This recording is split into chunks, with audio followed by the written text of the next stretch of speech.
आज बाल मनोविज्ञान की आखिरी क्लास है। हॉस्टल वार्डन में बाल मनोविज्ञान को लेकर के जो 10 अंकों के 10 प्रश्न पूछे जाने हैं, इसकी जबरदस्त तैयारी पिछली 9 क्लासेस में मैंने आपको कराई है और आज अंतिम और 10वीं क्लास है बाल मनोविज्ञान का। YouTube channel the CGPSC coach के माध्यम से मैं अनीश गुप्ता और सौरभ सर के माध्यम से हम दोनों मिलकर के हॉस्टल वार्डन की निःशुल्क तैयारी को लेकर के हम लोगों ने जो प्रक्रिया शुरू की, जो क्लासेस स्टार्ट की, उसी दिशा में लगातार बढ़ रहे हैं और नियमित तौर पर कंप्यूटर, हॉस्टल वार्डन और बाल मनोविज्ञान की क्लासेस चल रही थी, जिसमें बाल मनोविज्ञान की आज अंतिम क्लास है और इसके और कंप्यूटर और मैथ्स की क्लास अभी भी आप लोग की लगातार चल रही है। कंप्यूटर और मैथ्स का जो सिलेबस है लगभग 15 अप्रैल तक समाप्त होगा और थोड़ा पेशेंस रखें। सर की तबीयत ठीक नहीं है तो इसलिए एक दिन में 2 क्लास की जगह एक दिन में 1 क्लास अभी सर प्रोवाइड करा पा रहे हैं, लेकिन आपकी पढ़ाई लगातार जारी है, आपकी स्टडीज को हम रुकने नहीं देंगे। बाल मनोविज्ञान का पोर्शन आज कंप्लीट हो जाएगा और इसके बाद हिंदी की क्लासेस दुबे सर के माध्यम से ली जाएगी। दुबे सर आप लोग की हिंदी की क्लासेस लेंगे। तो जब तक आपका कंप्यूटर और मैथमेटिक्स का सिलेबस कंप्लीट होता है तब तक आपका पैरेलली हिंदी की क्लास भी चलती रहेगी और हिंदी का पोर्शन कंप्लीट होने के बाद हम इंग्लिश की क्लासेस को स्टार्ट करेंगे, फिर हम जीएस की तरफ आगे बढ़ेंगे। लेकिन आप लोगों से मेरा रिक्वेस्ट है कि इस वीडियो के कमेंट बॉक्स में कमेंट करके ये जरूर बताएं कि आगे कौन कौन से सब्जेक्ट, कौन कौन से टॉपिक की क्लासेस आप लोग पहले चाहते हैं। जिस सब्जेक्ट में, जिस टॉपिक में जहां पर प्रिपरेशन में आपको ज्यादा समस्या है, उन टॉपिक्स को, उन सब्जेक्ट को हम पहले कंप्लीट कराने का प्रयास करेंगे। आज का जो हमारा टॉपिक है उसमें हम कवर करने वाले हैं समावेशी शिक्षा, व्यक्तिक भिन्नता और निर्देशन एवं परामर्श। जो हॉस्टल वार्डन का सिलेबस व्यापन में जारी किया है उसमें देखिएगा ये तीनों टॉपिक आपको बाल मनोविज्ञान के अंतर्गत मिलेंगे। प्रीवियस क्लासेस में हमने शिक्षा, मनोविज्ञान और बुद्धि एवं व्यक्तित्व की अवधारणा, सृजनात्मकता, इन सारे टॉपिक्स को कवर किया है और इससे रिलेटेड काफी सारे क्वेश्चंस वगैरह भी सॉल्व किए हैं। पहले भी ये जानकारी मैंने आप लोगों को शेयर किया हुआ है कि ये सारा क्लास जो है वो रिकॉर्डेड मोड पर एप्लीकेशन में हॉस्टल वार्डन कोर्स और टेस्ट सीरीज भी उपलब्ध कराया गया है, जो कि the CGPSC coach app download करके आप ज्वाइन कर सकते हैं। और जैसे ही पोर्शन, अभी जैसे बाल मनोविज्ञान का पोर्शन मेरा कंप्लीट होगा तो बाल मनोविज्ञान को एडवांस लेवल पर एमसीक्यूज की प्रैक्टिस करवाते हुए उसी कोर्स में मैं और ज्यादा रिवीजन करवाते हुए तैयारी करवाऊंगा। हिंदी वगैरह का भी जो ऑब्जेक्टिव क्वेश्चंस वगैरह है वो भी सेम कोर्स में ही सॉल्व करवा करके और आगे की तैयारी को हम आगे बढ़ाएंगे। तो आप सभी से मेरा रिक्वेस्ट है कि जिन भी स्टूडेंट्स ने हॉस्टल वार्डन ऑनलाइन कोर्स और टेस्ट सीरीज को अभी तक ज्वाइन नहीं किया है वो जरूर ज्वाइन कर लें, क्योंकि 11 अप्रैल से दोनों ही कोर्सेज की जो फीस है वो बढ़ जाएगी। अभी जो है फीस सिर्फ 99 रुपीज है और वो भी लाइफ टाइम वैलिडिटी के साथ है, मतलब कि दोबारा आपको फिर से पेमेंट करने की आवश्यकता नहीं होगी। ठीक है, तो समावेशी शिक्षा, इंक्लूसिव एजुकेशन के ऊपर पहले बात करते हैं। समावेशी, तो इसमें पहला जो शब्द है, क्योंकि बार बार मैं कहता हूं शब्द को पकड़िए और शब्द के अर्थ को पकड़िए और शब्द का सही अर्थ ऑटोमेटिक आधी तैयारी आपकी करा देता है और शब्द का सही अर्थ नहीं आपको मालूम हो तो अनर्थ अपने आप घटित हो जाता है ना भाई, यही मनोविज्ञान है। तो समावेशी शिक्षा, सम मतलब सभी, वेश मतलब सभी के अंदर या सभी में, इस तरह से इसको बोल सकते हैं। तो समावेशी शिक्षा का जो कॉन्सेप्ट है वो बहुत ही शानदार, जबरदस्त कॉन्सेप्ट है एजुकेशन सिस्टम का और व्यवहारिक तौर पर हमारे समाज की मूलभूत आवश्यकताओं में से एक है समावेशी शिक्षा, एक्सक्लूसिव इंक्लूसिव एजुकेशन। ठीक, अब ये है क्या, बहुत सरल शब्दों में मैं आपको बताऊं तो एक ही कक्षा में है ना, जस्ट लाइक जैसे आपने रामायण देखा होगा, आपने महाभारत देखा होगा, या उसके बाद हम बात करें तो भारत के इतिहास वगैरह भी आपने कभी पढ़ा हो तो गुरुकुल पैटर्न वगैरह होता था। अब वहां पर उच्च कुल के बच्चों को ही शिक्षा दी जाती थी, या फिर जो विकलांग बच्चे हैं या मंदबुद्धि बच्चे हैं, ऐसे लोगों को अलग से शिक्षा दी जाती थी। तो ये कहीं ना कहीं जो परिवार, मतलब जो समाज है, जो परिवार है, जो व्यक्ति है, उनके बीच में संघर्ष की स्थिति उत्पन्न करता था, उनमें एक दूसरे के बीच में द्वेष की स्थिति उत्पन्न करता था। और इसी समस्या से निपटने के लिए पूरे समाज को एक प्लेटफॉर्म में या एक समाज के सभी तरह के लोगों को एक ही जगह, एक ही समाज में स्थापित करने के उद्देश्य से, सामंजस्य बिठाने के उद्देश्य से, आपस में मान सम्मान को बढ़ाने के उद्देश्य से समावेशी शिक्षा को लाया गया। समावेशी शिक्षा की शुरुआत कैसे हुई, इसके बारे में भी हम बात करेंगे। पहले आपको समझना है समावेशी शिक्षा क्या है। तो बहुत सामान्य सरल शब्दों में मैं आपको बताऊं, एक ही कक्षा में सामान्य बालकों की शिक्षा, विशिष्ट बालकों की शिक्षा और असमर्थ बालकों की शिक्षा। सामान्य बालक मतलब जो देखने, पढ़ने, सुनने में सभी में व्यवहारिक रूप से लगभग औसत है।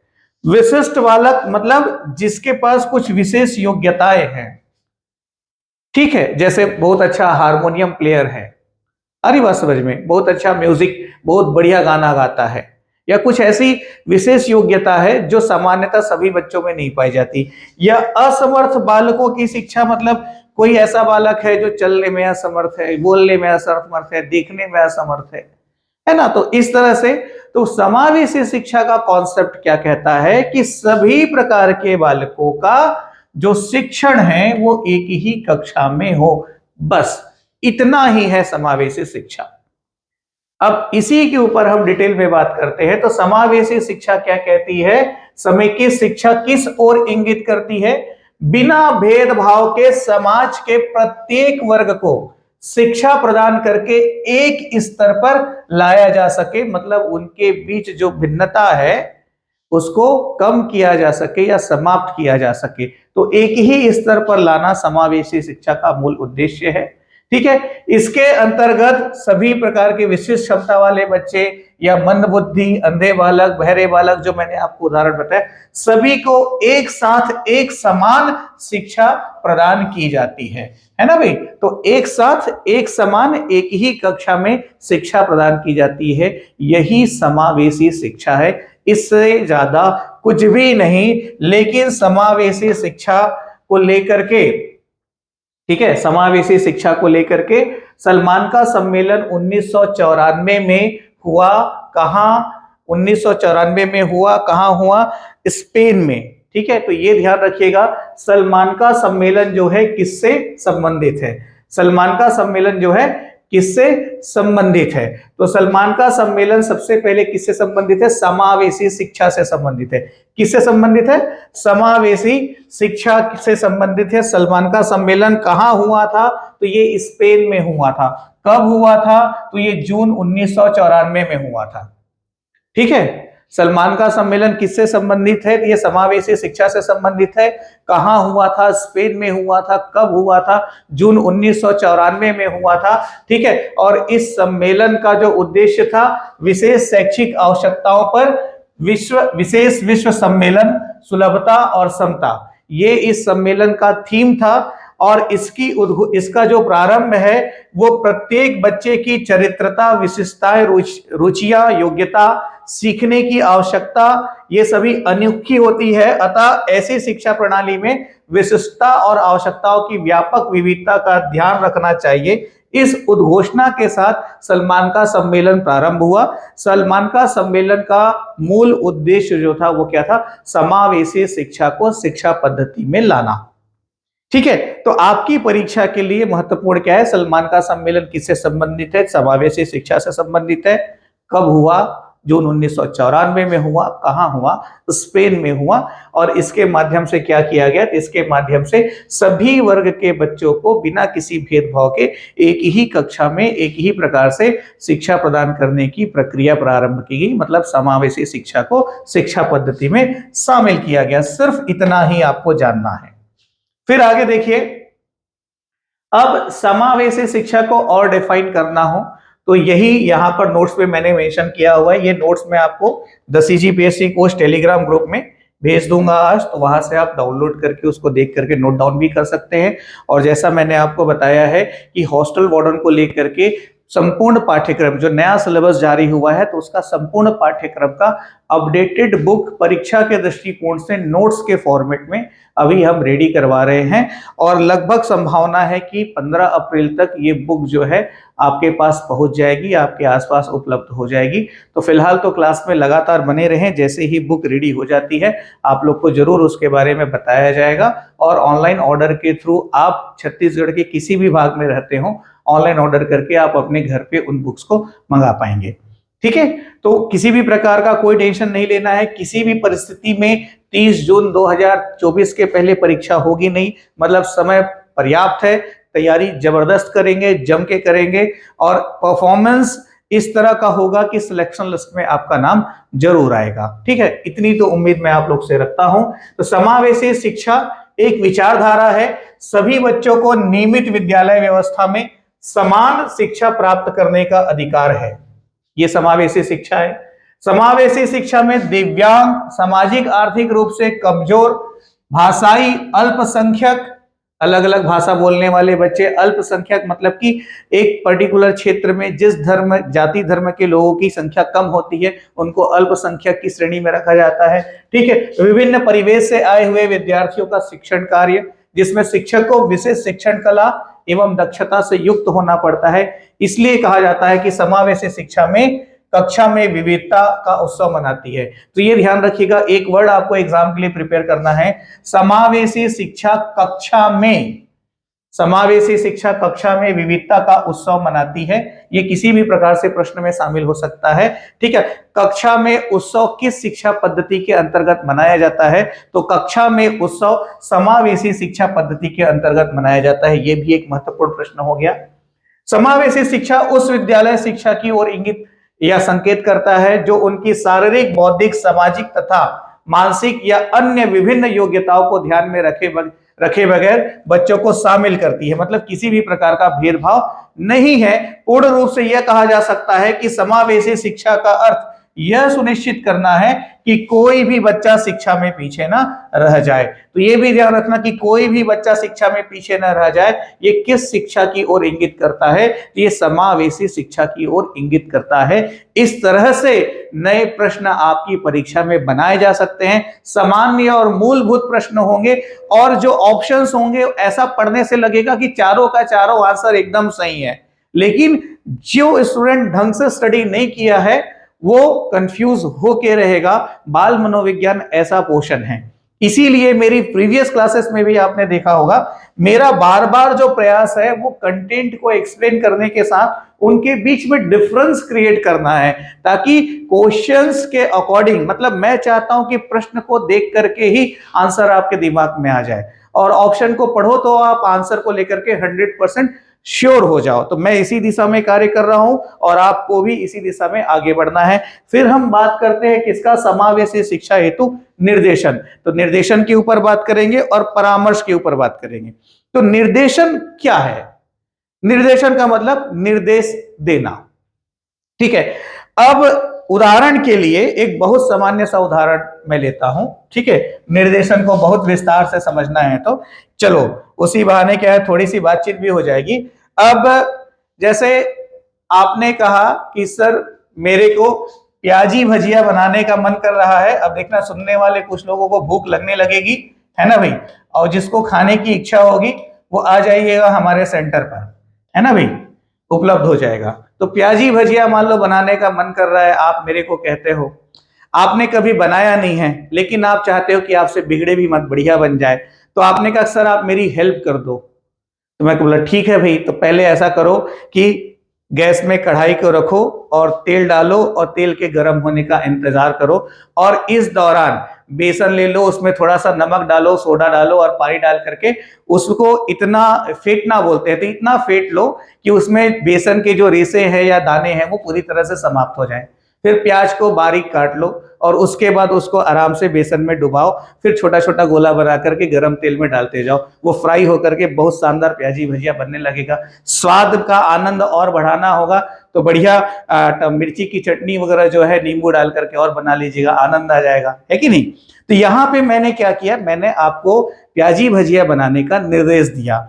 अभी लगातार अपनी पिछली कक्षाओं के माध्यम से मैं लगातार निर्देशन का कार्य कर रहा हूं। तो अब मुझे ऐसा लगता है कि आप भली भांति समझ रहे होंगे कि निर्देशन क्या है। तो जिनको जिनको समझ में आ गया कि निर्देशन क्या है, कमेंट करके मुझे जरूर बता दीजिएगा, है ना भाई। और जिनको नहीं समझ में आया वो भी बताइएगा, तो अगली कक्षा में मैं निर्देशन को और विस्तार से समझाऊंगा। अब जो अलग अलग मनोवैज्ञानिक हैं उन्होंने निर्देशन को किस प्रकार से परिभाषित किया है ये हम देखते हैं। जोन्स के अनुसार निर्देशन एक प्रकार की व्यक्तिगत सहायता है, जैसे मैंने की अभी, है ना। भजिया बना नहीं है, लेकिन यदि बनाएंगे तो इस तरह से इंस्ट्रक्शंस मिलेगा। तो निर्देशन एक प्रकार की व्यक्तिगत सहायता है जो एक व्यक्ति दूसरे व्यक्ति को इसलिए प्रदान करता है कि वह अपने जीवन लक्ष्य पूर्ति से संबंधित समस्या को सुलझा सके। तो मैं और सौरभ सर आप सभी को निर्देशन प्रदान कर रहे हैं। क्यों? क्योंकि आपको एक गवर्नमेंट पोस्ट चाहिए।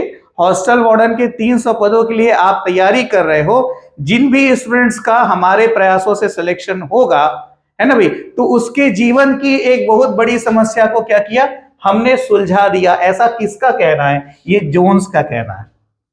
हाँ या ना? यदि आप मेरी बात से सहमत हैं तो कमेंट करके मुझे बताइएगा सही बोल रहा हूं कि नहीं बोल रहा हूं। फिर वैसे ही देखिएगा, मारिस के अनुसार निर्देशन का तात्पर्य व्यक्ति को सहायता प्रदान करने वाली उस प्रक्रिया से है जिसके द्वारा वह स्वयं अपनी क्षमताओं का पता लगाने, उन्हें विकसित करने का प्रयास करता है और जिससे उसका व्यक्तिगत जीवन सुखी और सामाजिक जीवन हो सके। तो अभी जैसे देखो, आप ही लोगों के बीच में बहुत सारे ऐसे स्टूडेंट्स रहे होंगे जिनके लिए घर से निकलना ही मुश्किल नहीं हुआ, मतलब नोटिफिकेशन आ गया लेकिन अब तैयारी करना भी चाहते हैं तो भी नहीं कर पाएंगे, पॉसिबल ही नहीं है। इस तरह की संभावनाएं या परिस्थितियां थी। लेकिन मैं बिल्कुल इस बात को मानूंगा, और जो भी स्टूडेंट्स मेरी इस बात से सहमत है कमेंट करके आप लोग जरूर बताइएगा कि आप लोगों के बीच में से बहुत सारे ऐसे स्टूडेंट्स होंगे जिनको पहले लगा होगा कि हम तैयारी नहीं कर पाएंगे, लेकिन हमने जो क्लासेस यूट्यूब में अभी स्टार्ट की है तो अब आपको महसूस होता होगा कि अब हम तैयारी कर लेंगे, अब हम सिलेक्शन ले लेंगे। ठीक है, तो यहां पर क्या हुआ, मतलब निर्देशन के माध्यम से हमने क्या किया, आपकी क्षमताओं को उजागर करते हुए आपके अंदर आत्मविश्वास भरने का प्रयास किया निर्देशन के माध्यम से, और उसके साथ साथ आपकी तैयारी को बेहतरीन बनाने के लिए, मतलब आपको सिलेक्शन के लेवल पर ले जाने के लिए पढ़ाना स्टार्ट किया, कंटेंट देना स्टार्ट किया। इवन अभी तक कई कॉल्स ऐसे भी आते हैं जहां पर कैसे मेमोराइज करें, कैसे ध्यान रखें, कैसे पढ़ें, ऐसी भी समस्या कई स्टूडेंट्स की आती है। कॉल के माध्यम से, मैसेज के माध्यम से, कमेंट के माध्यम से हम बार बार उनको मोटिवेट करते हैं कि आप ही करोगे, कोई अलग से या दूसरे ग्रह से कोई नहीं आता सिलेक्शन लेने के लिए, आप लोगों के बीच में से ही सिलेक्शन होता है। एक स्टूडेंट ने मुझसे बार बार पूछा था कि सर जब भी मैं पढ़ाई करता हूं तो मैं इतना ज्यादा सोचने लगता हूं। देखिएगा, बहुत लॉजिक वाली बात है, बहुत महत्वपूर्ण बात है, क्योंकि कंटेंट और टॉपिक को पढ़ना तो बहुत आसान है पर सिलेक्शन लेना उतना ही मुश्किल होता है। ठीक है, स्टूडेंट ने मुझे अपनी समस्या बताई कि सर जब भी मैं पढ़ना स्टार्ट करता हूं तो मैं इतना ज्यादा सोचने लगता हूं कि सोचते सोचते मैं वहां पर पहुंच जाता हूं कि क्या होगा जब मेरा सिलेक्शन नहीं होगा, क्योंकि मेरी परिस्थितियां बहुत विपरीत है, घर की आर्थिक स्थिति बहुत खराब है, मैं बहुत ज्यादा संघर्ष कर नहीं सकता, हर हाल में घर चलाने के लिए मुझे काम करना जरूरी है, और काम यदि करता हूं तो पढ़ने का समय नहीं मिलता। ठीक है, तो अब देखिए यहां पर जो अतिवादी सोच है वही असफलता का कारण बन जाएगी। और मैं आपको विश्वास दिला रहा हूं, आपके आसपास कोई भी ऐसा स्टूडेंट हो जिसका कभी किसी परीक्षा में चयन हुआ हो, आप उनसे मिलके पूछ के देखिएगा। सच तो यह है कि जिस स्टूडेंट का सिलेक्शन होता है उसके दिमाग में यह बात आती ही नहीं कि मेरा चयन हो गया तो, कि मेरा चयन नहीं हुआ तो। वास्तविकता बता रहा हूं, जिस स्टूडेंट का सिलेक्शन होता है ना उसके दिमाग में यह बात कहीं से भी नहीं आती कि मेरा सिलेक्शन हो गया तो क्या होगा, मेरा सिलेक्शन नहीं हुआ तो क्या होगा। क्योंकि यदि ऐसा सोचते हो मतलब आप दिशा से भटक रहे हो, आप गलत डायरेक्शन में जा रहे हो। आपको सिर्फ अपना कर्म करना है। आप सिर्फ इतना ही कीजिए कि जो भी सिलेबस है उसके अकॉर्डिंग हर एक टॉपिक को, हर एक सब्जेक्ट को मैं पूरा पढ़ के जाऊंगी, मैं पूरा पढ़ के जाऊंगा, और जितने भी क्वेश्चंस आएंगे उसको अपनी पढ़ी हुई जानकारी के आधार पर अपने हिसाब से सही उत्तर को गोला लगाऊंगा। सिर्फ इतने से मतलब है। तो आप सिर्फ स्टडी कीजिए, आपका सिलेक्शन होगा या नहीं होगा वो समय पर छोड़ दीजिए, वो आपका काम नहीं है, आपका काम है तैयारी करना। ठीक है, तो आप सभी से मेरा रिक्वेस्ट होगा कि आप सिर्फ कंटेंट पे फोकस कीजिए, अपनी तैयारी पे फोकस कीजिए।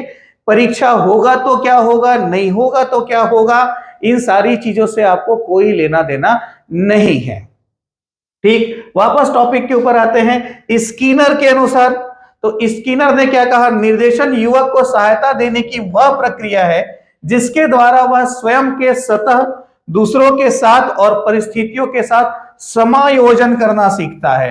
तो देखो स्किनर ने बहुत शानदार शब्द का प्रयोग किया, क्या, समायोजन। इस शब्द को पहले भी मैं अपनी पिछली क्लासेस में बता चुका हूं, अनुकूलन इसी को दूसरे शब्द में हम कहेंगे। मतलब निर्देशन के माध्यम से जो भी जिस भी व्यक्ति को निर्देश दिया जाता है वह परिस्थितियों के साथ स्वयं को समायोजित कर लेता है। ठीक है, बात बिल्कुल सत्य है, पूर्णतः सत्य है, इसमें किसी भी प्रकार का कोई डाउट नहीं है, है ना। तो ये निर्देशन हुआ। अब निर्देशन की विधियों की हम बात करें तो निर्देशन की दो ही विधि संभव है, दो ही विधि होती है। एक व्यक्तिक विधि, इसमें क्या होगा, किसी एक व्यक्ति को व्यक्तिगत रूप से निर्देश दिया जाएगा या निर्देशन का कार्य किया जाएगा। दूसरा होगा सामूहिक विधि, तो जैसे अपनी क्लासेस से हम लोग अभी सामूहिक विधि का उपयोग करते हुए निर्देशन दे रहे हैं। जब किसी व्यक्ति से, आप में से किसी स्टूडेंट से जब हमारी इंडिविजुअल बात होती है या मुलाकात होती है, ठीक है, उस समय किसी प्रकार की कोई जानकारी मांगी जाती है, जो हम बताते हैं वो व्यक्तिक या व्यक्तिगत निर्देशन होगा।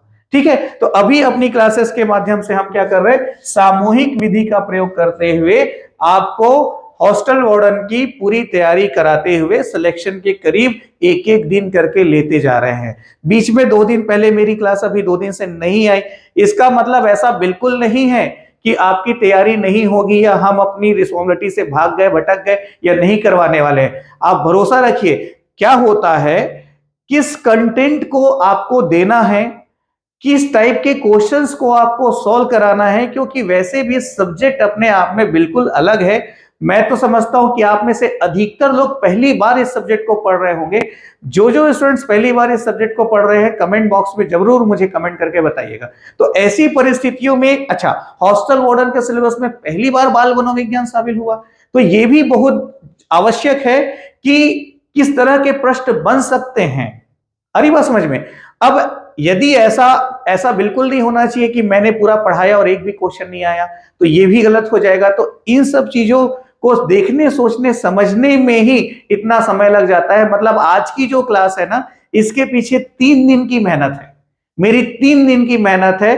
3 दिन का एनालिसिस करने के बाद आज की क्लास हो पा रही है। आप बिलीव करें या ना करें, लेकिन पिछले 2 दिन तक लगातार इस पर काम हुआ है, तब कहीं जाकर के ये पीडीएफ नोट्स रेडी हुआ है, तब कहीं जाकर के वो ऑब्जेक्टिव क्वेश्चंस रेडी हुए हैं जो आज मैं आपको करवाना चाहता हूं।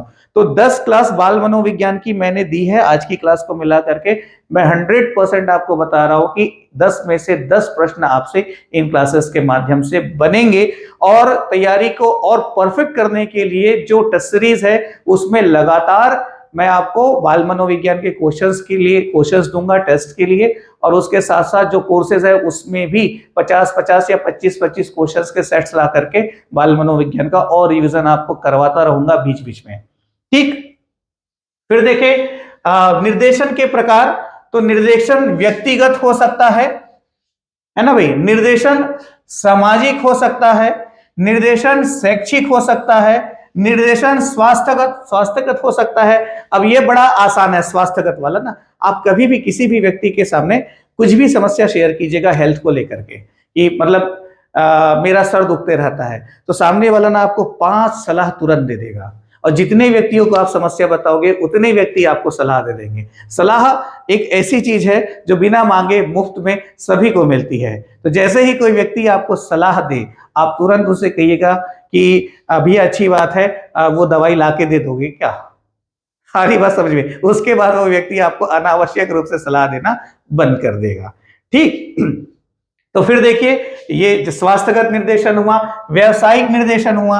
अब जैसे किसी स्टूडेंट ने मुझसे पूछ लिया कि सर मेरा पढ़ने वढ़ने में मन नहीं लगता, या फिर मुझे पढ़ाई नहीं करना, मुझे बिजनेस शुरू करना है और मैं टायर प्रोडक्शन का बिजनेस जो है स्टार्ट करना चाहता हूं, या क्लॉथ मार्केट मेरे को शुरू करना है, तो इस बारे में आप मुझे कुछ गाइडलाइन दे सकते हैं क्या? तो ये क्या हो गया? ये व्यावसायिक निर्देशन का प्रकार हो गया। ठीक है, तो शब्दों को समझना बहुत आसान है। निर्देशन के 5 प्रकार हैं। व्यक्तिगत में लगभग सभी चीजें शामिल हो जाएगी, लेकिन एक ही इस व्यक्ति से बात होगी। सामाजिक, ठीक है, शैक्षिक, स्वास्थ्य और व्यवसायिक, ये 5 प्रकार के निर्देशन हो सकते हैं। तो निर्देशन की विधि कौन कौन सी है, निर्देशन के प्रकार कौन कौन से हैं, निर्देशन क्या होता है, जो मनोवैज्ञानिकों ने निर्देशन को लेकर के क्या डेफिनेशंस दिया है, इतना सब आपको कम से कम पढ़ना आवश्यक है। निर्देशन की आवश्यकता क्यों? अब यदि मैं खड़े होकर के न बताऊं कि प्याजी भजिया कैसे बनाना है और आपने पहले बनाया नहीं है, तो कैसा भजिया बनेगा आप सभी उसकी कल्पना कर सकते हैं। तो निर्देशन क्यों आवश्यक है? निर्देशन इसीलिए आवश्यक है, तो शिक्षा पद्धति में एक शिक्षक को निर्देशन आना, निर्देशन देना इसलिए आवश्यक है ताकि वह अपने छात्रों का सर्वांगीण विकास कर सके या सर्वांगीण विकास की ओर उन्हें अग्रसर कर सके। तो ये ध्यान रखिएगा कि व्यक्तित्व का सर्वांगीण विकास, निर्देशन क्यों आवश्यक है? प्रश्न का उत्तर है व्यक्तित्व का सर्वांगीण विकास हेतु निर्देशन आवश्यक है। बस इतना ही है, इससे ज्यादा कुछ भी नहीं है। ठीक है, अब सर्वांगीण विकास में सब कुछ आ गया। अब देखिएगा, निर्देशन जो आवश्यक है उसको मैं निर्देशन को अलग अलग भागों में बांट करके आपको बताऊं। तो निर्देशन के जो अलग अलग पक्ष हैं वो देखिए, एक मनोवैज्ञानिक पक्ष है। तो निर्देशन का जो मनोवैज्ञानिक पक्ष है उसके अंतर्गत क्या क्या आता है? व्यक्तिक भिन्नता आता है, समायोजन आता है, व्यक्तित्व आता है, संवेगात्मक समस्या आता है। अब आपको यह भी याद रखना है कि इनमें से क्या निर्देशन के मनोवैज्ञानिक पक्ष में शामिल है या शामिल नहीं है। आ रही बात समझ में? तो बिल्कुल परेशानी नहीं होगी, बहुत आसान है। व्यक्तिक भिन्नता, समायोजन, व्यक्तित्व और संवेगात्मक समस्या, ये निर्देशन का मनोवैज्ञानिक पक्ष है। ठीक है, एक देखिएगा, कई बार ऐसा होता है कि स्टूडेंट जो है याद करने के लिए ट्रिक का प्रयोग करते हैं। याद रखिएगा, ट्रिक यदि आपने स्वयं बनाया है तो ही आपके लिए लाभदायक होगा। किसी भी व्यक्ति का बनाया हुआ ट्रिक आपके लिए लाभदायक नहीं होता। कई बार आपने अनुभव किया होगा कि एग्जामिनेशन हॉल में ट्रिक की वजह से भी गलतियां होती है, क्योंकि ट्रिक की पहली समस्या क्या है कि पहले ट्रिक याद करो और फिर ट्रिक के माध्यम से उसके अंदर का कंटेंट याद करो, तो डबल मेहनत करनी पड़ती है। तो मैं ट्रिक पे बिलीव नहीं करता। मेरा मानना है कि यदि आपको किसी भी चीज में सफल होना है तो उसके गहन अध्ययन पर बल दीजिए, और गहन अध्ययन के साथ साथ व्यवहारिक अध्ययन पर बल दीजिए। रटना नहीं है, किसी प्रश्न का उत्तर रटा हुआ आपके पास नहीं होना चाहिए। आपके पास उत्तर वैसे होना चाहिए जैसे आमिर खान के पास था 3 इडियट मूवी में। अरे बात समझ में? तो व्यवहारिक उत्तर होना चाहिए, व्यवहारिक अध्ययन आपका होना चाहिए, तब बहुत आसान होता है क्वेश्चंस के आंसर को सेलेक्ट करना। यदि निर्देशन के सामाजिक आर्थिक पक्ष के ऊपर हम बात करें तो औद्योगिकरण, नगरीकरण, व्यवसाय, जनसंख्या, परिवर्तित सामाजिक मूल्य, ये सभी क्या है? निर्देशन के सामाजिक आर्थिक पक्ष हैं। या मनोवैज्ञानिक पक्ष की बात करें तो पाठ्यक्रम हुआ, विद्यालयी समायोजन हुआ, ये निर्देशन का मनोवैज्ञानिक पक्ष है। ठीक है, तो पहले मैंने आपको समावेशी शिक्षा बताई और उसके बाद मैंने आपको निर्देशन बताया। अब हम आगे मूव करते हैं समावेशी शिक्षा हेतु परामर्श की ओर। तो अब परामर्श, या दूसरे शब्दों में कह लीजिए इसको सलाह। तो देखिएगा, परामर्श जो है वो क्या होता है और क्यों आवश्यक है। तो होता क्या है, किसी भी प्रकार की समस्या का समाधान सलाह से शुरू होता है या परामर्श से शुरू होता है। कोई भी समस्या, अब आपने कोई भी समस्या मुझे जैसे प्रेषित की, या आपके जीवन में अभी तक बहुत बार बहुत प्रकार की समस्याएं आई होंगी और बहुत बार बहुत लोगों का आपने परामर्श लिया होगा। इवन हम सभी के जीवन में कुछ व्यक्ति ऐसे होते हैं जिनसे हमेशा हम अपनी समस्याएं बताते हैं।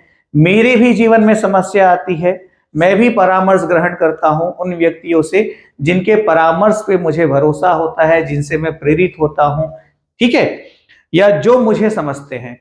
तो परामर्श वाली बात में आप फील कीजिएगा, आपने ये महसूस किया होगा कि आप किसी भी व्यक्ति से परामर्श नहीं ले सकते, किसी भी व्यक्ति से आप परामर्श लेना पसंद नहीं करोगे, सलाह लेना पसंद नहीं करोगे, या किसी भी व्यक्ति को आप अपनी समस्या नहीं बताते, आप कुछ ही व्यक्ति को अपनी समस्या बताते हो। ऐसा क्यों? तो ऐसा इसलिए कि जो व्यक्ति आपको गंभीरता से लेता है, वो गंभीरता से आपकी समस्या को सुनता है, और आपकी समस्या को सुनने के साथ साथ वो आपसे बातचीत करता है, अपने विचार रखता है, आपके विचार को सुनता है, मतलब विचारों का आदान प्रदान होता है। और विचारों के आदान प्रदान के माध्यम से ही जब वो आपकी समस्या को समझ जाता है, तो अपने ज्ञान और अनुभवों के आधार पर आपको परामर्श देते हुए आपकी समस्या का समाधान करने की ओर आपको लेकर चलता है। ठीक है, यही परामर्श है, यही सलाह है। तो एक चीज ध्यान रखिएगा, परामर्श जो है निर्देशन का अत्यंत महत्वपूर्ण अंग है। परामर्श जो है निर्देशन का अत्यंत महत्वपूर्ण अंग है। अरे बात समझ में, क्योंकि निर्देशन का दूसरा पहलू है परामर्श, इस तरह से भी आप समझ सकते हो। अब देखिएगा, कुछ मनोवैज्ञानिकों की हम बात करें जिन्होंने परामर्श को अपने तरह से परिभाषित किया, तो इसमें ये 3 नाम आपके सामने हैं। बर्नार्ड के अनुसार, दूसरा देखेंगे आपका मायर्स के अनुसार, रॉबिन्सन के अनुसार। ठीक है, तो बर्नार्ड ने क्या कहा, बुनियादी तौर पर परामर्श के अंतर्गत व्यक्ति को समझना, जो अभी मैंने आपको बताया कि पहले आपको समझा जाएगा, फिर आपकी समस्या को समझा जाएगा, फिर उस पर बातचीत होगी, चर्चा होगी, विचारों का आदान प्रदान होगा, फिर समाधान की तरफ आगे बढ़ेंगे। ठीक है, तो व्यक्ति को समझना, उसके साथ कार्य करना होता है, जिससे उसकी आवश्यकताओं, अभिप्रेरणाओं और क्षमताओं की जानकारी हो, फिर उसे उनके महत्व को जानने में सहायता दी जाए। ये किसका स्टेटमेंट है? बर्नार्ड तथा फुलमर के अनुसार। फिर देखेंगे मायर्स के अनुसार, परामर्श का तात्पर्य 2 व्यक्तियों के संपर्क से है। 2 व्यक्तियों के संपर्क से है। किसका स्टेटमेंट है? मायर्स का, जिसमें एक को किसी प्रकार की दूसरे व्यक्ति द्वारा सहायता या सलाह प्रदान की जाती है। जैसे अभी भी आपकी तैयारी को लेकर के निर्देशन के साथ साथ, अब समझिएगा, निर्देशन मतलब पढ़ाना हो गया कि हम तथ्यों के साथ आपको पढ़ा रहे हैं, ये निर्देशन का मूल तत्व होगा। अब पढ़ना कैसे है ये बता रहे हैं तो ये परामर्श होगा। क्यों पढ़ना है ये बता रहे हैं तो ये परामर्श होगा। पढ़ाना निर्देशन हो गया, उसमें सीधा सब्जेक्ट का कंटेंट ही डील किया जा रहा है, लेकिन क्यों पढ़ना है, कैसे पढ़ना है, पढ़ने में आपको कोई कठिनाई जा रही है तो उसका हल कैसे निकालना है, ये परामर्श हो गया। इस तरह से आप निर्देशन और परामर्श को अलग अलग समझ सकते हैं। हालांकि परामर्श निर्देशन का मूल अंग है, महत्वपूर्ण अंग है, ध्यान रखिएगा। रॉबिन्सन के अनुसार परामर्श 2 व्यक्तियों की संपर्क की उन सभी स्थितियों का समावेश करता है जिसमें एक व्यक्ति को उसके स्वयं के एवं वातावरण के मध्य प्रभावशाली समायोजन प्राप्त करने में सहायता की जाती है। तो रॉबिन्सन ने परामर्श को परिभाषित करने के लिए मुख्य रूप से समायोजन शब्द को लिया। ठीक है, मायर्स ने 2 व्यक्ति वाला कॉन्सेप्ट लिया, और बर्नार्ड तथा फुलमर के अनुसार आवश्यकताओं, अभिप्रेरणाओं और क्षमताओं को लेते हुए पूरी जानकारी को प्रदान करना परामर्श के रूप में लिया गया। तो ये 3 मनोवैज्ञानिक हुए जिन्होंने परामर्श को परिभाषित किया हुआ है, ये आपको ध्यान में रखना है। फिर हम देखें परामर्श की विधियों की बात करें या परामर्श के प्रकार की बात करें, तो देखिए परामर्श की भी 2 विधियां होंगी। एक व्यक्तिक विधि होगी, इसमें व्यक्तिगत रूप से परामर्श दिया जाएगा, और दूसरा सामूहिक विधि होगी, इसमें सामूहिक रूप से परामर्श दिया जाएगा। और परामर्श के प्रकारों की हम बात करें तो शैक्षिक परामर्श, नैदानिक परामर्श, सामाजिक परामर्श, मनोवैज्ञानिक परामर्श और व्यावसायिक परामर्श, ये परामर्श के 5 प्रकार होते हैं। तो परामर्श के प्रकार कौन कौन से हैं ये हर हाल में आपको बिल्कुल याद रखना है। शैक्षिक, नैदानिक, सामाजिक, मनोवैज्ञानिक और व्यावसायिक और परामर्श की 2 विधियों को भी आपको ध्यान में रखना है। हालांकि बहुत सरल है, बहुत आसान है, आराम से हो जाता है, लेकिन सवाल ये पैदा होता है कि परामर्श की आवश्यकता क्यों? सवाल ये पैदा होता है कि परामर्श की आवश्यकता क्यों? अरे बात समझ में? तो परामर्श की आवश्यकता छात्रों की वर्तमान समस्याओं को हल करने में सहायता देने के लिए है। तभी तो एक शिक्षक अपने विद्यार्थी को सर्वांगीण विकास की ओर लेके जाएगा, कदम कदम पर उसकी सहायता करके, उसका मार्गदर्शन देकर, उसको परामर्श देकर, उसका निर्देशन करते हुए। ठीक है, जैसे हम धीरे धीरे ही करके आपको सिलेक्शन की ओर लेके जा रहे हैं, इन्हीं के माध्यम से विशेष योग्यताओं तथा उचित दृष्टिकोण को प्रोत्साहित एवं विकसित करने के लिए मेरी हर क्लास में आप देखिएगा मेरा पूरा प्रयास होता है कि यदि आपका एनर्जी लेवल डाउन भी है तो अपनी क्लासेस के माध्यम से मैं आपको प्रोत्साहित करूं, आपके अंदर कॉन्फिडेंस बढ़ाऊं, आपको बार बार ये महसूस करवाओ कि आप ही करोगे, कोई और नहीं करेगा। आपको मेहनत करनी है, खुद पे भरोसा करके। खुद पे भरोसा करो, हम पर भरोसा करो, 100% करो। जो भी हम पढ़ा रहे हैं, जो भी हम कर रहे हैं, वो सिर्फ और सिर्फ आपके सिलेक्शन के लिए है। पब्लिसिटी तो हमको अपने आप मिल रही है और मिल जाएगी, और जिस दिन 300 में से 100 स्टूडेंट्स का सिलेक्शन लिस्ट मेरे यहां से जारी होगा, बहुत बड़े स्तर पब्लिसिटी मिलेगी। लेकिन वो सिलेक्शन लिस्ट में अपना नाम लाने के लिए आपको मेहनत करना होगा, हमको आपको सही तरह से निर्देशन करना होगा, तभी संभव है। और होगा, 100% होगा, बिल्कुल होगा। देखिएगा जिस दिन सिलेक्शन लिस्ट आएगा ना, आप में से बहुत सारे स्टूडेंट्स का उसमें नाम जरूर रहेगा। ठीक है, करना क्या है, जबरदस्त रगड़ के मेहनत करना है, अपने तरफ से किसी भी हिस्से में कोई कमी नहीं छोड़नी है, और हम भी आपको पढ़ाने में कोई कमी नहीं छोड़ेंगे। इस बात का कमिटमेंट है, पूरी तरह से आप निश्चिंत रखिए।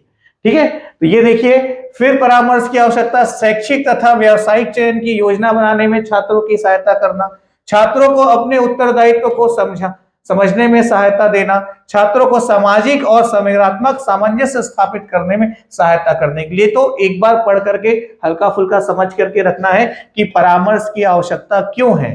ठीक है, अब प्रश्न बन सकता है कि परामर्श क्यों आवश्यक है। 4 ऑप्शंस मिल जाएंगे, पढ़ के बताना होगा कि उसमें से कौन सा रीजन सुटेबल बैठता है परामर्श की आवश्यकता को लेकर के। तो इस तरह से भी बहुत सामान्य प्रश्न बनाए जा सकते हैं, असंभव बिल्कुल नहीं है। अब समावेशी शिक्षा के उद्देश्य और समावेशी शिक्षा में बाधाओं की हम बात करें तो देखिए, इसको मैं बहुत ज्यादा एक्सप्लेन नहीं करूंगा, क्योंकि अभी कुछ इंपॉर्टेंट ऑब्जेक्टिव्स मुझे आपको सॉल्व कराने हैं, और उन ऑब्जेक्टिव क्वेश्चंस के माध्यम से आपकी तैयारी को पूर्णता की ओर ले जाने का मेरा प्रयास होगा। तो देखिए, समावेशी शिक्षा के उद्देश्य क्या? अधिकारों की रक्षा, सभी के लिए शिक्षा, कौशल की पहचान, नई चुनौतियों के लिए तैयार करना छात्रों को, और मातृभाव की भावना का विकास, संवैधानिक उत्तरदायित्व का निर्वहन। ये 6 मूल उद्देश्य हैं किसके? समावेशी शिक्षा के। तो प्रश्न बनता है कि इनमें से क्या समावेशी शिक्षा के उद्देश्यों में शामिल है, या इनमें से क्या समावेशी शिक्षा के उद्देश्य में शामिल नहीं है। फिर वैसे देखिएगा, समावेशी शिक्षा में बाधाएं क्या क्या हैं, क्या बैरियर्स हैं। पहले तो सहभागिता होनी चाहिए, सहभागिता द्वारा नकारा, ठीक है, जिम्मेदारी की कमी, विशेष विद्यालयों से लगाव, और निःशक्त बालकों के लिए शिक्षा में साधनों की कमी। ठीक है, तो ये सब क्या है? तो ये सब है आपके समावेशी शिक्षा में आने वाली बाधाएं। ठीक है, तो इस तरह से आपको ध्यान में रखना है, जो मूल तत्व है उसको तैयार करते हुए, पढ़ते हुए हमको आगे बढ़ना है। ठीक, तो अभी हमने क्या क्या देख लिया? समावेशी शिक्षा देख लिया, निर्देशन देख लिया, और उसके बाद हमने क्या कंप्लीट किया? परामर्श कंप्लीट किया। इसके बाद हम थोड़ा बात करते हैं व्यक्तिक भिन्नता की ओर, और फिर आगे बढ़ेंगे ऑब्जेक्टिव क्वेश्चंस की तरफ। व्यक्तिक भिन्नता के अंतर्गत क्या होता है? जितने भी लोग हैं आपके आसपास, या मैं हुआ, या आप हुए, या हमारे जैसे एक ही परिवार में एक ही माता पिता की संतान, आपके अपने सगे भाई बहन, आपने देखा होगा एक रूपता आपको कहीं नहीं मिलेगी। ठीक है, मतलब व्यक्तिक भिन्नता जो है वो पूर्णतः सभी जगह व्याप्त है, सभी व्यक्तियों में। किस आधार पर? तो देखिएगा, जैविक भिन्नता पाई जाती है, मानसिक भिन्नता पाई जाती है, सांस्कृतिक भिन्नता पाई जाती है। अब एक भाई हुआ जो पूजा ही नहीं करता, एक भाई हुआ जो मंदिर में भी, घर के साथ साथ मंदिर में भी जाके पूजा करता है। आ रही बात समझ में? संवेगात्मक अंतर पाया जाना, तो यही जो डिफरेंसेस है या एक व्यक्ति दूसरे से जो भिन्न होता है, ये क्या है? व्यक्तिक भिन्नता है। ठीक, व्यक्तिक भिन्नता, दो व्यक्ति शारीरिक, मानसिक और संवेगात्मक दशा में समान और एक जैसे नहीं हो सकते, यही व्यक्तिक भिन्नता कहलाती है। आ रही बात समझ में? अब व्यक्तिक भिन्नता में चिंतन शैली अलग होगा, बुद्धि स्तर अलग होगा, ठीक है। तो या बुद्धि स्तर एक जैसा है तो भी उनमें या उनकी उपलब्धियों में भिन्नता देखने को मिलेगी। ये क्या है? व्यक्तिक भिन्नता है, ठीक है। लेवल ऑफ आईक्यू दो लोगों का चेक किए, दोनों का लेवल ऑफ आईक्यू सेम है, लेकिन समस्या समाधान का जब प्रश्न रखोगे तो दोनों के जवाब अलग अलग होंगे। अरे बात समझ में? तो ये क्या है? व्यक्तिक भिन्नता है। व्यक्तिक भिन्नता जो है ना, बहुत ज्यादा कठिन नहीं है या बहुत ज्यादा परेशान करने वाला पोर्शन नहीं है, है ना। इसके कुछ इंपॉर्टेंट क्वेश्चंस मैंने क्लास में कंक्लूड किए हुए हैं, उन प्रश्नों के माध्यम से व्यक्तिक भिन्नता आपको एकदम क्लियर होगा। और उसके अलावा और ज्यादा प्रश्न व्यक्तिक भिन्नता से बनने की संभावना भी नहीं है, तो उन प्रश्नों को आज की क्लास में मैं कवर कर भी दूंगा, ठीक है। अब शिक्षक को छात्रों के व्यक्तिक भिन्नता की जानकारी होना अति आवश्यक है, क्योंकि उसके आधार पर हर छात्र को उसके हिसाब से शिक्षक जो है मार्गदर्शन दे सकता है, निर्देशन कर सकता है, परामर्श दे सकता है। तो व्यक्तिक भिन्नता की जानकारी होना आवश्यक है, और व्यक्तिक भिन्नता के आधार पर कोई भी शिक्षक अपने शिक्षण को अत्यंत प्रभावशाली बना सकता है, बहुत ही परिणामोन्मुखी बना सकता है, ये संभव है। ठीक, तो व्यक्तिक भिन्नता को लेकर के जो भी इंपॉर्टेंट पोर्शंस हैं उसके ऊपर हम बात करें तो देखो, जेम्स ड्रेवर के अनुसार, ये देखिएगा, ये जेम्स ड्रेवर के अनुसार व्यक्तिक भिन्नता क्या है, ठीक है। तो जेम्स ड्रेवर के अनुसार एक समूह के सदस्यों में समूह के औसत से मानसिक या शारीरिक विशेषताओं का विचलन ही व्यक्तिक भिन्नताएं हैं। तो जेम्स ड्रेवर ने व्यक्तिक भिन्नता को लेकर के क्या स्टेटमेंट दिया, एक बार पढ़ के रखते हैं। वैसे ही हम देखें तो व्यक्तिक भिन्नता के महत्वपूर्ण क्षेत्र क्या क्या है? शारीरिक विकास, मानसिक विकास, संवेगिक भिन्नता, सामाजिक विभिन्नता, उपलब्धि में अंतर, भाषा विकास, अभिरुचियों एवं अभिदक्षता में अंतर, यौन विभिन्नताएं, व्यक्तित्व विभिन्नता तथा ज्ञानात्मक एवं क्रियात्मक क्षमताओं में अंतर। ये सभी क्या है? व्यक्तिक भिन्नता के महत्वपूर्ण क्षेत्र हैं, ठीक है। व्यक्तिक भिन्नता को दो श्रेणी में हम रख सकते हैं, एक व्यक्ति के अंदर विभिन्नताएं और एक व्यक्ति से दूसरे व्यक्ति में विभिन्नताएं, ठीक है। व्यक्ति के अंदर जो विभिन्नताएं हैं वो एक कैटेगरी होगी, और एक व्यक्ति से दूसरे व्यक्ति में जो विभिन्नताएं होगी वो दूसरी कैटेगरी होगी। तो व्यक्तिक भिन्नता को दो श्रेणी में रखा जा सकता है। अब व्यक्तिक भिन्नता का कारण क्या? व्यक्तिक भिन्नता का कारण क्या है? तो इसका कारण कई हो सकता है, जैसे कि अनुवांशिकता, वातावरण, प्रजाति। वो दो तोते वाली कहानी आपने बहुत सुनी होगी कि एक तोता चोर के पास रहा, एक तोता साधु के आश्रम में रहा, है ना। तो ये क्या हुआ? पर्यावरण या वातावरण का ही अंतर है। प्रजाति, राष्ट्रीयता, आयु एवं बुद्धि, परिपक्वता, लिंग तथा आर्थिक स्थिति या शिक्षा प्रदान, ठीक है। ये सभी क्या है? व्यक्तिक भिन्नता के कारण हैं। अब इसमें देखिएगा, ह्यूरिस्टिक पद्धति, इसके जनक कौन है? तो इसके जनक है आर्मस्ट्रॉन्ग। आपको सिर्फ इतना याद रखना है कि इसके जनक कौन है? आर्मस्ट्रॉन्ग इसके जनक है। फिर बेसिक शिक्षा प्रणाली के जनक कौन है? बेसिक शिक्षा प्रणाली के जनक कौन है? तो बेसिक शिक्षा प्रणाली के जनक कौन है? गांधी जी, महात्मा गांधी इसके जनक हैं, ये ध्यान रखिएगा।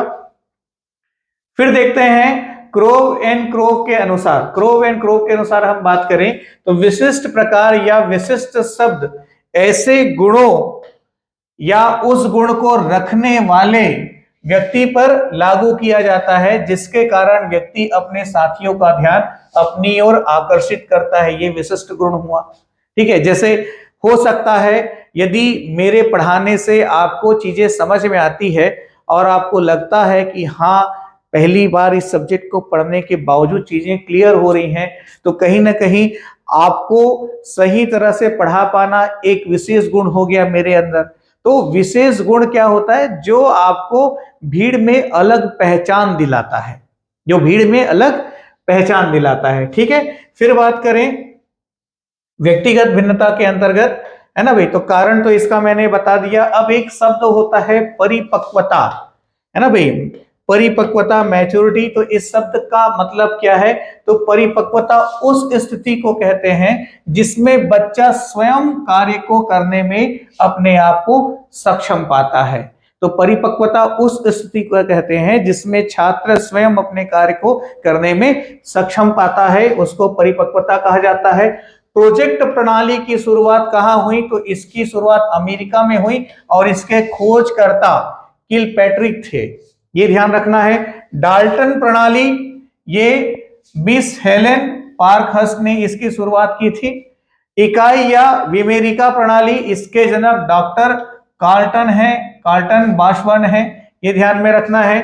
डेक्रोली प्रणाली जो है, इसके प्रतिपादक डॉक्टर ओविड ड्रेकुली हैं। फिर कॉन्ट्रैक्टर प्रणाली, तो डाल्टन प्रणाली और विनेटिका प्रणाली का मिला जुला रूप ही कॉन्ट्रैक्टर प्रणाली है। ठीक है, एक बार पढ़ के निकल जाना है, इसको रटते मत बैठिएगा, यहां से प्रश्न होने की संभावना लगभग नहीं है। अतिक्रमित अनुदेशन विधि, ये क्या है? एक प्रकार से विनेटिका प्रणाली का ही दूसरा रूप है अभिक्रमिक अनुदेशन। फिर इसमें हम देखें किंडरगार्टन प्रणाली, इसके जन्मदाता फ्रोबेल हैं। और मोंटेसरी प्रणाली, ठीक है, छोटे बच्चों के शिक्षण के लिए, तो इसकी शुरुआत मारिया मोंटेसरी ने की है। ठीक है, तो ये किंडरगार्टन, मोंटेसरी है, ये आपको आपके आसपास के परिवेश में देखने को मिल जाएगा। ठीक, तो अभी हमने किस किस टॉपिक पे बात की? हमने समावेशी शिक्षा को देखा, इसके बाद हमने निर्देशन के ऊपर बातचीत की, उसके बाद हमने परामर्श के ऊपर चर्चा की, फिर हमने देखा क्या व्यक्तिगत भिन्नता क्या होता है। अब इस सभी टॉपिक से जुड़े हुए इंपॉर्टेंट क्वेश्चंस, तो आपको क्या करना है, मैं क्वेश्चन स्क्रीन में आपके सामने रखूंगा, आप लेक्चर को पॉज करोगे, प्रश्न को पढ़ोगे, उसका आंसर कमेंट करोगे, फिर प्ले करोगे, सुनोगे मैंने क्या उत्तर बताया। इसी तरह से करते करते ये लेक्चर आपको कंप्लीट करना है। यदि पूरा लेक्चर एक बार में, एक दिन में नहीं भी हो पाता, तो आपको 2 दिन 3 दिन में इस लेक्चर को कंप्लीट करना है, पर कंप्लीट जरूर करना है। ठीक, तो देखिएगा पहला प्रश्न आपके सामने स्क्रीन पर है, निम्नलिखित संरचना में से शिक्षा का अधिकार अधिनियम 2009 किसकी वकालत करता है? ठीक है, तो शिक्षा का अधिकार अधिनियम 2009 जो है, ये समावेशी शिक्षा की वकालत करता है। ऑप्शन डी इसका राइट आंसर है। शिक्षा का अधिकार अधिनियम 2009 में उल्लेख की गई समावेशी शिक्षा की अवधारणा निम्नलिखित में से किस पर आधारित है? तो ये जो समावेशी शिक्षा की अवधारणा है, ये अधिकार आधारित मानवतावादी परिप्रेक्ष्य, ऑप्शन सी इसका राइट आंसर है।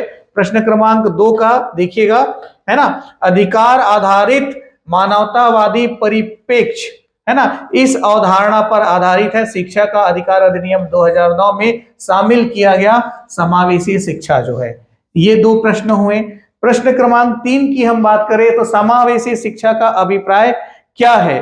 तो समावेशी शिक्षा का अभिप्राय सभी वर्गों के बच्चों को एक ही कक्षा में शिक्षा देना, मतलब जाति, धर्म, वर्ग या किसी भी प्रकार से वंचित बालकों की सामान्य शिक्षा, यह है समावेशी शिक्षा का अभिप्राय।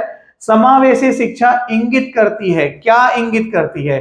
तो सामान्य बच्चों व भिन्न रूप से योग्य बच्चों के लिए एक ही स्कूल, एक ही प्लेटफॉर्म की मैंने बात की थी। तो प्रश्न क्रमांक 4 का सही उत्तर है बी। प्रश्न क्रमांक 5 की हम बात करें तो समावेशी शिक्षा के पीछे अंतर्निहित विचार क्या है? तो समावेशी शिक्षा के पीछे अंतर्निहित विचार है अलग अलग क्षमताओं वाले बच्चों के लिए विशिष्ट शैक्षिक संस्थानों का प्रावधान करना। ठीक है,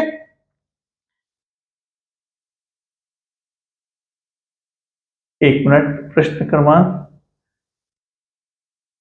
नहीं, इसमें अलग अलग शैक्षणिक संस्थानों का प्रावधान समावेशी शिक्षा का कॉन्सेप्ट नहीं है, क्योंकि मैंने इसमें पहले ही आपको बताया कि सभी को एक ही प्लेटफॉर्म पर लेकर आना है। ठीक है, थोड़ा सा ये देखिएगा, दार्शनिकता की सभी बच्चों को नियमित विद्यालय में समान शिक्षा पाने का अधिकार। तो समान शिक्षा पाने का जो अधिकार है वो समावेशी शिक्षा है। समावेशी शिक्षा के पीछे अंतर्निहित विचार जो है वो क्या है, समान शिक्षा पाने का अधिकार है। समावेशी शिक्षा के सिद्धांत पर आधारित है। ठीक है, तो समावेशी शिक्षा के सिद्धांत पर क्या आधारित है? समता एवं समान अवसर। समता एवं समान अवसर। समावेशी कक्षा में किस प्रकार के छात्र शामिल हो सकते हैं, होते हैं? तो इसमें सामान्य और विशिष्ट सभी प्रकार के छात्र शामिल होते हैं या हो सकते हैं। ऑप्शन ए इसका राइट आंसर है। प्रश्न क्रमांक 8, समावेशी शिक्षा।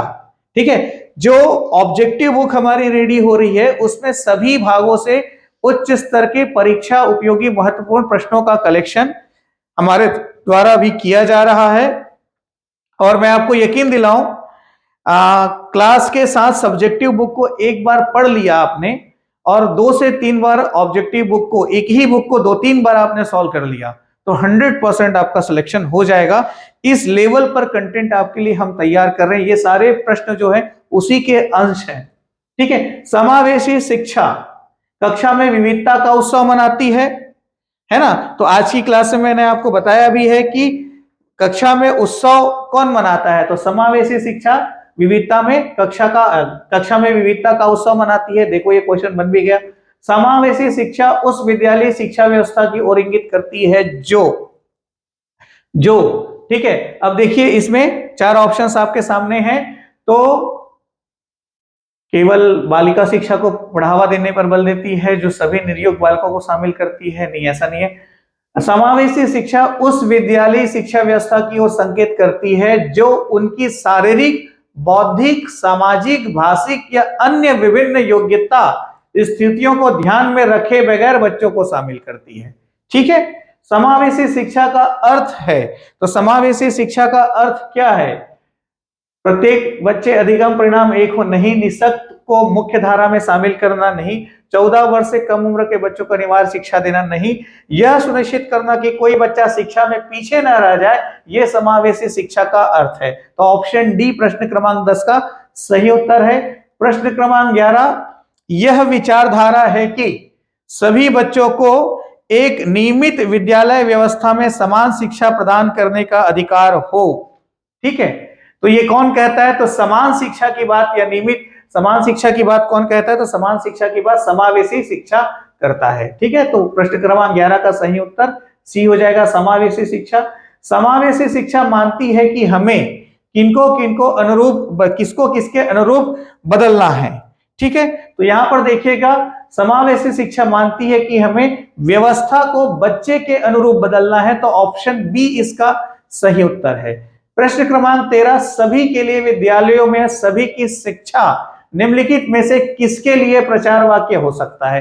तो सभी के लिए शिक्षा सभी विद्यालयों में, मतलब ऑप्शन बी समावेशी शिक्षा। निम्न में से कौन कौन समावेशी कक्षा में सबसे अधिक महत्वपूर्ण है? ठीक है, तो समावेशी शिक्षा में सबसे महत्वपूर्ण क्या है? तो इसमें देखिएगा, विशिष्ट शिक्षा योजना जो है सभी में सबसे अधिक महत्वपूर्ण है। इन ये जो भी ऑप्शंस आपके सामने हैं उनमें जिन विद्यालयों में समावेशी शिक्षा दी जाती है उसके शिक्षकों को किस क्षेत्र विशेष में प्रशिक्षित करना चाहिए। ठीक है, तो विशेष आवश्यकता वाले बच्चों की पहचान और उनका शिक्षण, इस क्षेत्र में समावेशी शिक्षा देने वाले शिक्षकों को विशेष प्रशिक्षण प्रदान करना चाहिए। तो प्रश्न क्रमांक 15 का सही उत्तर हुआ ए। एक समावेशी कक्षा में एक शिक्षक को विशिष्ट शैक्षिक योजनाओं को तैयार नहीं करना चाहिए, कभी कभी तैयार करना चाहिए, सक्रिय रूप से तैयार करना चाहिए, तैयार करने के लिए हतोत्साहित करना चाहिए। ठीक है, तो क्या होगा? सक्रिय रूप से तैयार करना चाहिए। प्रश्न क्रमांक 16 का उत्तर होगा सी। प्रश्न क्रमांक 17 की हम बात करें तो एक समावेशी कक्षा में शिक्षक को क्या करना चाहिए? ठीक है, प्रश्न वही है, इस बार ऑप्शंस अलग हैं, ध्यान दीजिएगा। ठीक है, तो असक्त अधिगमकर्ताओं के प्रति दया एवं सहानुभूति का भाव प्रदर्शित करना चाहिए, ऐसा बिल्कुल नहीं है। बच्चों को अपाहिज बच्चा, मंदबुद्धि आदि के वर्गीकृत भी नहीं करना चाहिए, केवल प्रतिभाशाली, ऐसा भी नहीं हो सकता। एक समावेशी कक्षा में शिक्षक को क्या करना चाहिए? यह विश्वास करना चाहिए कि प्रत्येक बच्चे में अपनी योग्यताओं एवं शक्ति के अनुसार सीखने की क्षमता है, यह विश्वास रखना चाहिए। प्रश्न क्रमांक 17 का उत्तर हुआ डी। एक समावेशी कक्षा में किसी शिक्षिका की सबसे महत्वपूर्ण भूमिका है। देखिएगा क्या है सबसे महत्वपूर्ण भूमिका, ठीक है। तो सबसे महत्वपूर्ण भूमिका क्या होगा, समान अवसर। तो यह सुनिश्चित करना कि प्रत्येक बच्चे को अपनी संभावना को प्राप्त करने का समान अवसर मिले या अवसर मिले, ठीक है। प्रश्न क्रमांक 18 का उत्तर हो जाएगा सी, ठीक। फिर देखिएगा प्रश्न क्रमांक 19, समन्वित शिक्षा की सफलता निर्भर करती है। समन्वित शिक्षा की सफलता निर्भर करती है, ठीक है। तो यह पाठ्य पुस्तकों की उत्कृष्टता पर निर्भर करती है, पाठ्य पुस्तकों की उत्कृष्टता पर निर्भर करती है। प्रश्न क्रमांक 19 का उत्तर हुआ बी। निःशक्त बच्चों के लिए समेकित शिक्षा की केंद्रीय प्रायोजित योजना का उद्देश्य क्या है, ठीक है। तो केंद्र प्रायोजित योजना का उद्देश्य क्या है, तो इसका उद्देश्य मुक्त विद्यालयों में उद्देश्य है निःशक्त बच्चों को शैक्षिक अवसर उपलब्ध कराना, लेकिन कहां, मुक्त विद्यालयों में, ब्लाइंड रिलीफ एसोसिएशन के विद्यालयों में, नियमित विद्यालयों में, विशेष विद्यालयों में। तो नियमित विद्यालयों में यह अवसर उपलब्ध कराना जो है ये इसका मुख्य उद्देश्य है, ध्यान रखिएगा। तो प्रश्न क्रमांक 20 का उत्तर हुआ सी। प्रश्न क्रमांक 21 आपके सामने है, समावेशी की सफलता के लिए आवश्यकता है अभिभावकों की भागीदारी का न होना, अलगाव, क्षमता निर्माण का अभाव और संवेदनशीलता। तो संवेदनशीलता जो है समावेशी की सफलता के लिए सर्वाधिक आवश्यक है। तो प्रश्न क्रमांक 21 का उत्तर हुआ डी। प्रश्न क्रमांक 21 का उत्तर हुआ डी, ठीक है। फिर देखिए प्रश्न क्रमांक 22, व्यक्तिगत भेद पाए जाते हैं। व्यक्तिगत भेद पाए जाते हैं, तो ये कहां पाए जाते हैं, बुद्धि स्तरों में पाए जाते हैं, अभिवृत्ति में पाए जाते हैं, गतिवाही योग्यता में पाए जाते हैं, उपयुक्त सभी में। तो व्यक्तिगत भेद जो है उपयुक्त सभी में पाए जाते हैं। प्रश्न क्रमांक 22 का उत्तर हुआ डी। व्यक्तित्व का पहला प्रकारात्मक वर्गीकरण प्रस्तुत किया, ठीक है। तो व्यक्तित्व का पहला प्रकारात्मक वर्गीकरण किसने प्रस्तुत किया, ऑप्शन सी, हिप्पोक्रेट्स ने प्रस्तुत किया। अंतर्मुखी व्यक्तित्व एवं बहिर्मुखी व्यक्तित्व का वर्गीकरण किसने किया है, तो युंग ने इसका वर्गीकरण किया है। 24 का आंसर हुआ बी। ग्रंथियों के आधार पर व्यक्तित्व के विभिन्न प्रकारों की चर्चा, ग्रंथियों के आधार पर व्यक्तित्व के विभिन्न प्रकारों की चर्चा किसने की है, प्रश्न को समझ ध्यान देना है, ठीक है। ये बहुत इंपॉर्टेंट क्वेश्चन है। तो ग्रंथियों के आधार पर व्यक्तित्व के विभिन्न प्रकारों की चर्चा किसने की है, ये चर्चा की है सी, कैनन ने। तो प्रश्न क्रमांक 25 का उत्तर हुआ कैनन।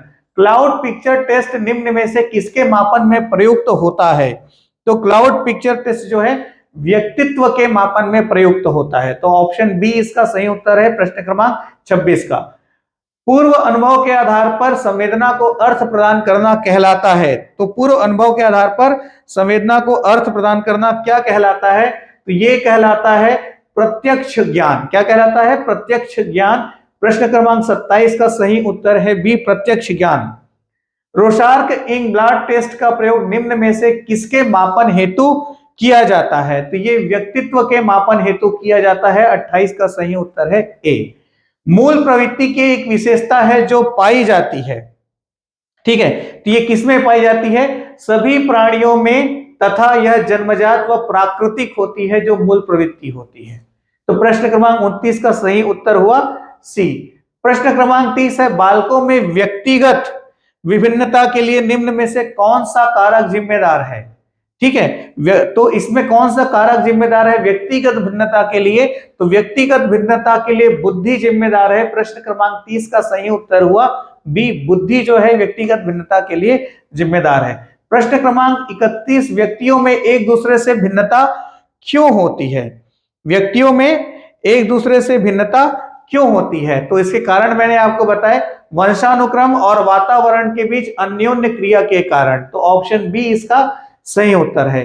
अपनी कक्षा की व्यक्तिगत भिन्नताओं से निपटने के लिए शिक्षक को चाहिए कि क्या चाहिए, बच्चों को उनके अंकों के आधार पर अलग अलग कर उनको नामित करे, ठीक है। बच्चों से बातचीत करे और उनके दृष्टिकोण को महत्व दे, विद्यार्थियों के लिए कठोर नियमों को लागू करे, शिक्षण और आकलन के समान और मानक तरीके हों, ठीक है। तो इसका सही उत्तर क्या है,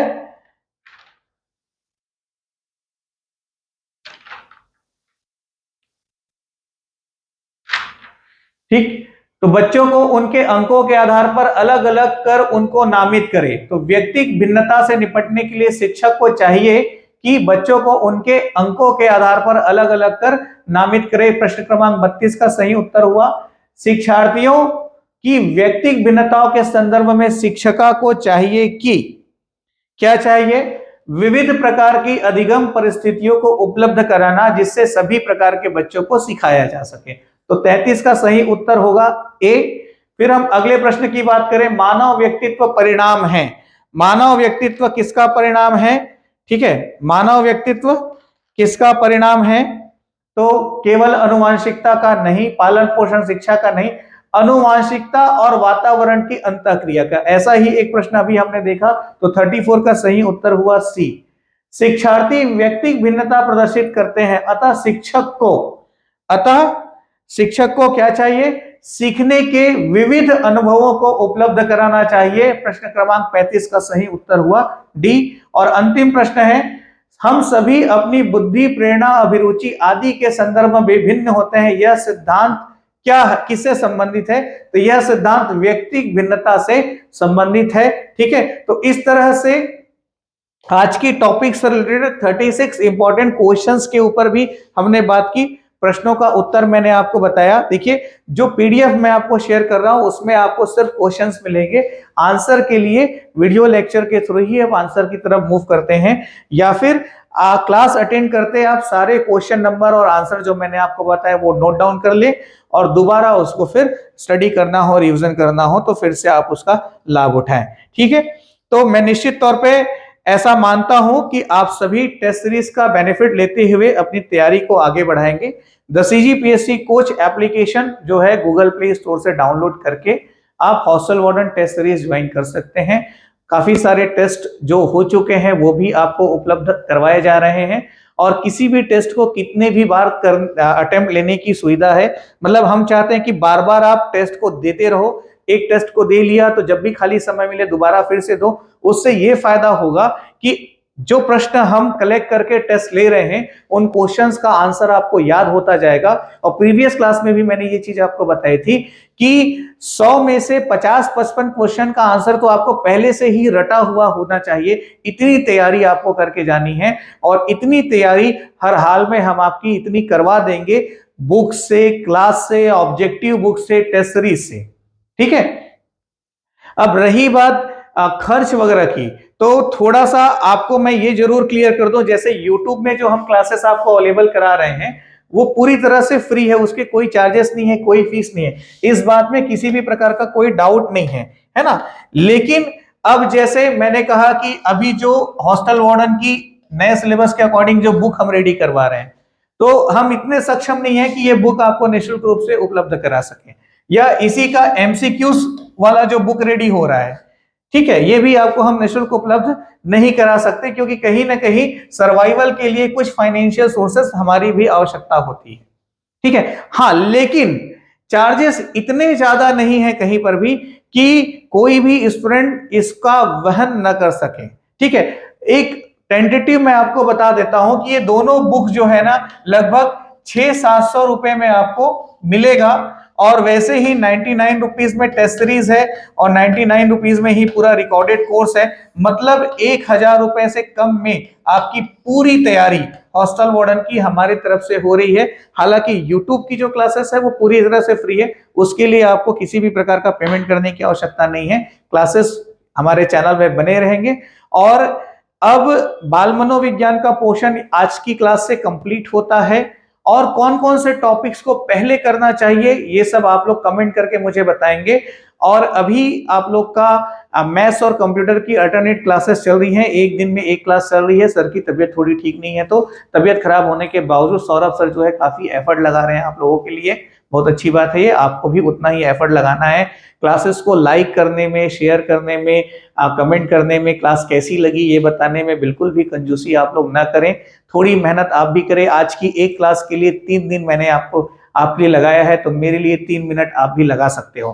ठीक है। और अभी हिंदी की क्लासेस भी सोमवार से हम मंडे से स्टार्ट कर देंगे, तो हिंदी वाला पोर्शन कंप्लीट करने के बाद इंग्लिश वाला पोर्शन भी करेंगे।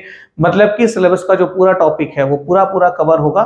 थोड़ा टाइम लगेगा क्योंकि निश्चित तौर पर एकाएक या एक ही बार में पूरा कोर्स को कंप्लीट कराया नहीं जा सकता है। और जो एप्लीकेशन में हॉस्टल वार्डन का कोर्सेज मैंने अवेलेबल कराया है उसमें जीएस की सारी क्लासेस और कंटेंट उसका नोट्स वगैरह मैंने पहले ही उसमें अवेलेबल करा दिया है। तो जिस भी स्टूडेंट्स के पास ज्यादा टाइम है और ज्यादा अच्छे से कर सकते हैं तो अपनी जीएस वगैरह की क्लासेस को एप्लीकेशन से आप फॉलो करते रहें। यूट्यूब की क्लासेस में मैं जीएस के इंपॉर्टेंट ऑब्जेक्टिव सॉल्व कराते हुए आपके सिलेबस को कवर करते हुए आगे लेके जाऊंगा। So wish you all the best. आप सभी को क्लास के अंत तक बने रहने के लिए बहुत बहुत धन्यवाद, क्योंकि निश्चित तौर पर कंटेंट है ऐसा जिसमें बिल्कुल टाइम पास जैसा या मूवी जैसा तो है नहीं, तो काफी मेहनत से पढ़ना पड़ता है, समझना पड़ता है और इसके लिए एक उच्च स्तर का धैर्य आवश्यक है। और आप में इतना धैर्य है तभी आप क्लास के अंत तक मेरे साथ जुड़े रहे। अगली क्लास में आप सभी से फिर मुलाकात होगी। आप सभी के उज्जवल भविष्य की कामना करता हूं और लगातार आपकी सहायता के लिए, आपके मार्गदर्शन के लिए उपलब्ध रहूंगा।